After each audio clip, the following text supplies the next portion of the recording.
Kembali di News on the Spot, pemirsa, Bareskrim Polri telah menetapkan 18 tersangka dalam kasus vaksin palsu. Lalu bagaimana proses penyidikan kasus vaksin palsu ini? Selengkapnya kita bergabung dengan Sadrina Evanalia dan juru kamera Ganda Monte di Bareskrim Polri. Sadrina, setelah kemudian menetapkan 18 tersangka ini, apa prioritas penyidikan yang akan dilakukan oleh Bareskrim Polri?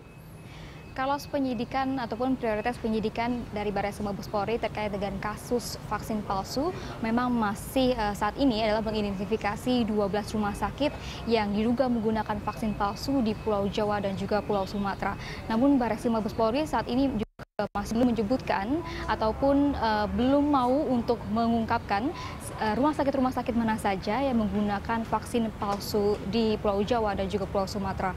Sementara itu kemarin juga Bareskrim Mabes Polri juga sudah memeriksa sejumlah saksi dan juga tersangka, yaitu ada 18 tersangka yang sudah diperiksa untuk mengembangkan kasus vaksin palsu ini. Sejauh ini hingga siang ini kami juga belum mendapatkan pernyataan ataupun informasi update-nya begitu Carlos terkait dengan kasus vaksin palsu ini. Namun informasi yang kami dapatkan di sini adalah Direktur Tindak Pidana Ekonomi Khusus Mabes Polri ataupun Brigjen Pol Agung Setia saat ini tengah mengadakan diskusi bersama dengan Menteri Kesehatan terkait dengan kasus vaksin palsu ini di Kementerian Kesehatan.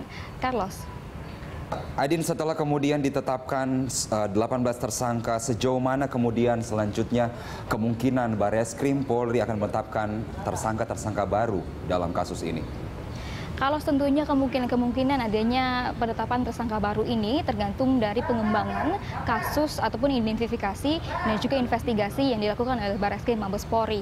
Namun sejauh ini Bareskrim Mabes Polri menyebut terdapat 12 rumah sakit di Jawa dan juga Sumatera yang terindikasi menggunakan vaksin palsu, dan sementara itu juga Mabes Polri memeriksa 18 tersangka yang sudah ditahan.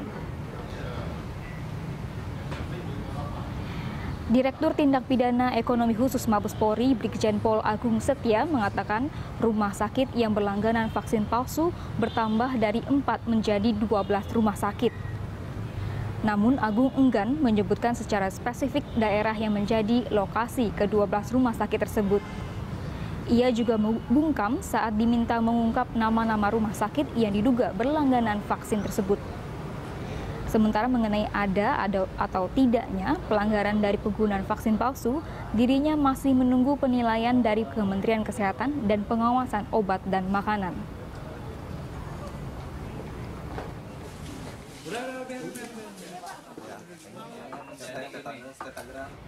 Sementara itu, Carlos, Bareskrim Mabes Polri juga sudah menyita aset tersangka pembuat vaksin palsu.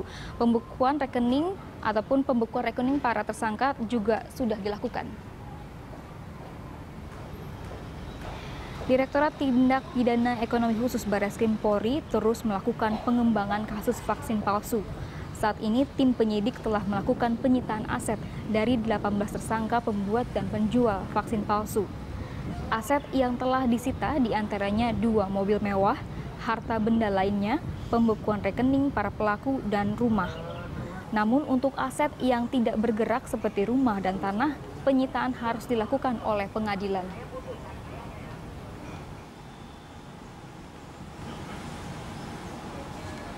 Penyitaan aset saya rasa sedang berjalan ya, itu penanganan kasus pencucian uang kan kita kumulatifkan dengan kejahatan asalnya, dalam hal ini kejahatan tentang pelanggaran undang-undang kesehatan, kemudian konsumen,